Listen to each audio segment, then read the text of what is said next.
I have a question for you. Oh yeah, what is it, mate? Did you ever struggle as an artist? Did you ever struggle to come up with what it is that you actually want to create? Ever, mate? You? Oh yeah, all the time. I have no fucking idea what I'm trying to do, what I'm trying to create. I feel like I needed a framework, you know, I need like some guidance. I need to know where the fuck I'm going. Well, you do and you don't need to know where you're going, really, if you think about it. What do you mean? Of course I have to know where I'm going. It's like, if I don't know where I'm going, then how will I ever get there? Did you ever watch Alice in Wonderland, mate? Yeah, I think so. So then naturally, you must remember when Alice was trying to get to some place and she came to a crossroads and then she didn't know where to go.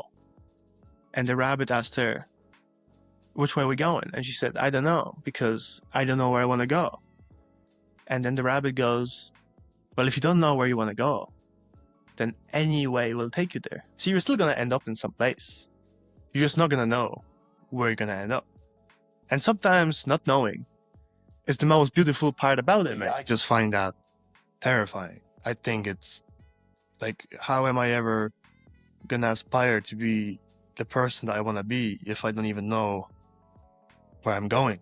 Because I want to make sure that the things that I'm doing on a daily basis are helping me get to the actual place where I want to go, but I'm struggling to figure out where I want to go, which is why recently I've came across this guy that's actually responsible for Alex Hormozzi's success. And he came up with this 4-step framework that tells you exactly how to get where you want to be. And he says that step 1 is to figure out the outcome desire, like the last place, the destination.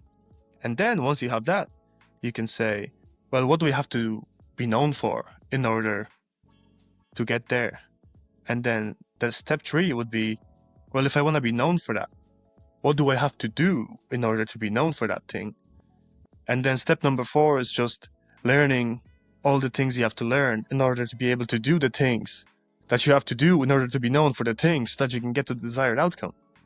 And I think that's the way I want to go. I think I want to reverse engineer from the back and make sure that everything I'm doing is leading me there, you know? I couldn't just sit and not knowing. Yeah, I think that's right too, mate. You know, I think what you're doing is beautiful, and just because you figure out this final destination, let's say, you do the step 1 and you figure out your desire, where you want to be, who's to say that as you're learning the things you want to learn, you're not gonna find a better idea?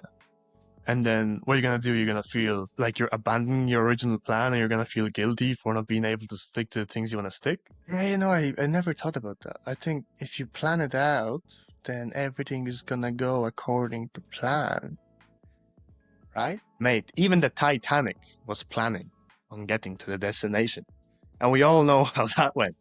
So I wouldn't put all my eggs into one basket. But you can do whatever you want to do, and I'm gonna do whatever I want to do.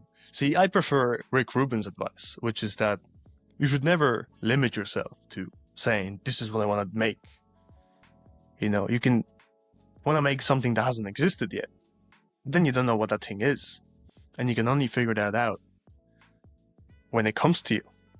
You know, you can't plan for it. It just happens. Yeah, but I struggle with that, you know, because I feel like when I do nothing, like Rick always says, do nothing. I've listened to some of his podcasts too. It's when he says do nothing and open yourself up to be like this vessel for ideas. You know, I struggle with that. It doesn't really, I don't feel like my ideas are that good. You see, and that's your problem, mate, because you cannot judge how good something is. That would imply that you know what good is. You can just try to make the best things you can make, but you have no idea how it's gonna be received. Did you know that Quentin Tarantino's movie, Pulp Fiction, was originally a fucking flop, mate? No one liked it. Everybody thought it was a fucking disaster. It was too much Tarantino. It was too crazy. It didn't make any sense. There was no story. There was no like message in the movie. Everybody thought it was a disaster. And meanwhile, now it's one of the best movies of all time. So who's to say? And even the best people, this is the thing, even the best people, the best directors of all time, agreed and said it was shit. And it wasn't. 10 years later, it was the biggest fucking movie of all time. So we don't really know what's good.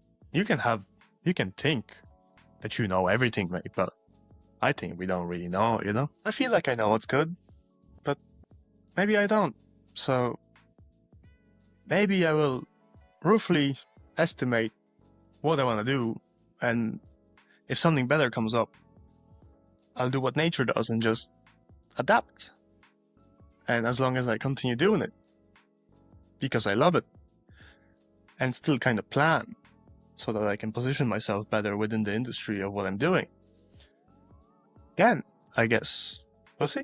Who's to say? Exactly, mate. Exactly. It's you cannot know what's good. So just do what you do. Just keep doing what you're doing.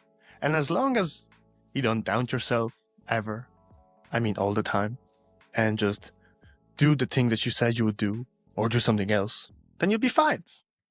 No pressure. That actually sounds like pretty good advice. Did you just come up with that? I don't think we ever come up with anything, to be honest. I think it's not ours, these ideas. People get them at the same time. There could be a guy on the other side of the world that just said the same thing I said. And what would I be like if I said that was my idea? So I don't think.